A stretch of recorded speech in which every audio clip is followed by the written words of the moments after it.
We live in a world that never stops promising joy, just around the corner. Every billboard, every glowing screen, every voice online seems to whisper the same thing: buy this, achieve that, become this person, and you'll finally be happy. Yet if happiness truly comes from within, why are we always chasing it outside ourselves? Why do we run after things that fade the moment we hold them in our hands? There's a strange irony here.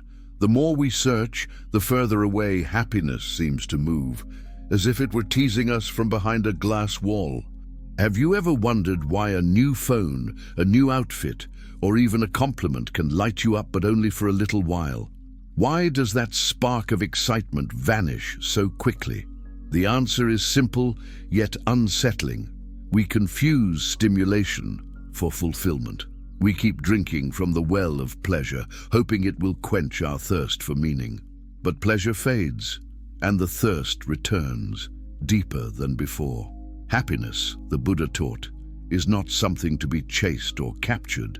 It's a state of being one that arises not from what we possess, but from what we perceive. This teaching feels almost rebellious in our time. Society trains us to measure worth by success, beauty, followers, and wealth.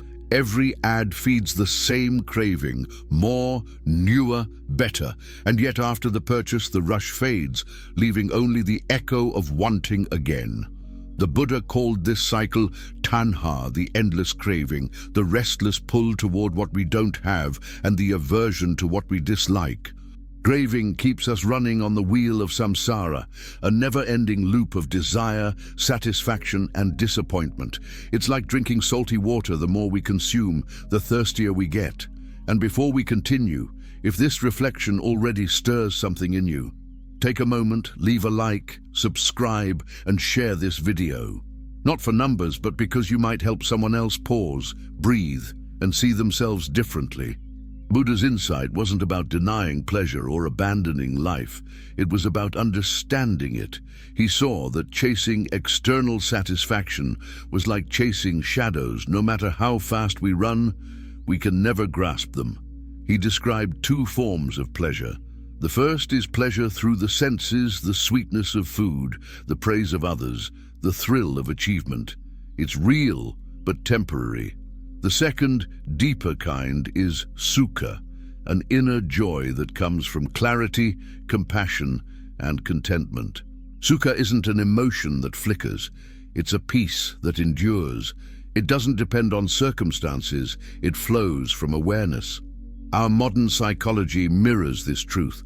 Neuroscience shows that the brain's reward system lights up when we chase novelty, attention, or approval. Dopamine surges, we feel alive, and then it drops, so we chase again. Social media thrives on this loop. Likes, views, and validation drip feed our need to feel seen. But like any drug, the effect fades, leaving us craving another dose. Each time we're left emptier than before. The more we seek happiness in things, the more fragile it becomes. This isn't new. The Buddha saw the same pattern centuries ago. His own life proved it. Born as Prince Siddhartha Gautama, he had everything one could desire: riches, gardens, servants, comfort. His father shielded him from pain, convinced that luxury would guarantee happiness. But even surrounded by perfection, Siddhartha felt unease, a quiet whisper inside him saying, "This can't be all." When he finally stepped outside the palace walls and saw sickness, aging, and death, he realized the truth that would shape his destiny. No palace, no possession, no protection could shield us from impermanence. That realization shattered the illusion. Siddhartha left everything behind, not to reject the world, but to understand it. He wasn't escaping life, he was diving into it. And through years of practice and insight, he awakened to what he called nirvana, a state beyond craving and fear. His story reminds us that happiness is not found in the palace, nor in poverty, but in freedom from need. Contrast that with another image: a monk living in silence with nothing but robes and a bowl. When asked if he missed wealth or comfort, he smiled. "I am free," he said. "Joy is not in what I have, but in what I no longer need." His contentment wasn't a denial of pleasure, it was liberation from its control. This is where the path of true happiness begins. Within the mind. The Buddha described 3 roots of lasting joy: mindfulness, compassion, and contentment. These aren't spiritual ideals. They're daily practices that rewire how we experience life. Mindfulness teaches us presence. When we truly inhabit the moment, we stop living for someday. We stop measuring the now against what we wish it were. In this awareness, peace is always available, not tomorrow, not next week, but here, in this breath. Compassion expands the heart. When we wish others well, not from obligation but from empathy, something inside us softens. Neuroscience confirms it. Acts of kindness trigger pleasure centers in the brain and reduce stress. Helping others doesn't just heal the world, it heals us. Each time we choose kindness over judgment, we water the seed of joy. Contentment is perhaps the rarest treasure. It whispers, "Who I am is enough, what I have is enough." It's not complacency, it's clarity. The richest person can be poor if never satisfied, while the simplest life can overflow with abundance. The Buddha said that the one who desires little possesses everything. In a world that worships excess, contentment is revolutionary. Modern science now echoes these timeless truths. Gratitude practices, writing down 3 small things you're thankful for each day, have been shown to literally reshape neural pathways, increasing resilience and happiness.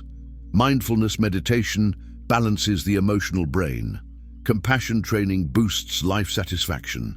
These discoveries confirm what ancient wisdom already knew. Happiness is not an achievement, it's a cultivation. Think of your inner life as a garden. Each thought is a seed. Negativity grows weeds. Gratitude and presence bloom into flowers that never fade. External pleasures may decorate the soil, but only inner work makes it fertile. You don't find peace, you nurture it. You don't wait for joy, you plant it. Still, knowing this isn't enough.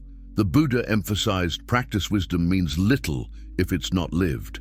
So how do we live it? Start small. Before reaching for your phone to check messages or likes, pause, breathe. Ask yourself, is this where my happiness lives? When you crave attention or success, look deeper. Are you really seeking peace, love, safety? Those things aren't out there, they're waiting quietly inside. Begin with gratitude. Feel the rhythm of your breath when you wake. Savor the warmth of tea on your tongue. Notice how sunlight touches the wall.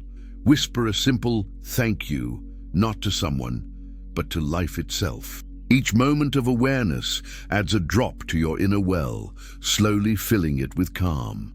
The Buddha once said that just as a single candle can light 1,000 others without losing its flame, the joy within one heart can awaken many more. True happiness doesn't deplete when shared, it multiplies. The fire we seek outside has always burned within us. We've just forgotten to look inward. Perhaps that's the great illusion, believing that happiness must be found, when in truth, it must be remembered. Beneath the noise of wanting lies a quiet stillness, the original peace we were born with. Once we rediscover it, the world doesn't need to change for us to be happy.